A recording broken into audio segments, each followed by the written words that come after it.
Başınızın arxa hissəsindən başlayıb yuxarıya doğru vuran, sanki elektrik cərəyanı kimi hiss olunan ağrınız olur? Bu sadə baş ağrısı olmaya bilər. Bu vəziyyətə biz nevrologiyada ənsə nevralgiyası deyirik. Burada problem beynin özündə deyil, başın arxa hissəsini innervasiya edən oksipital sinirlərin qıcıqlanması və ya sıxılmasıdır.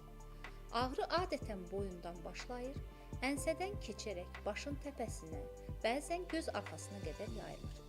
Xəstələr bunu çox vaxt yanıcı, sancıcı və ya elektrik vururmuş kimi təsvir edir. Diqqət edin, saç daramaq, başı yastığa qoymaq, boynu çevirmək belə bir ağrını artıra bilər. Ən çox buraxılan səhvlərdən biri bunu miqren hesab edib uzun müddət yanlış müalicə almaqdır.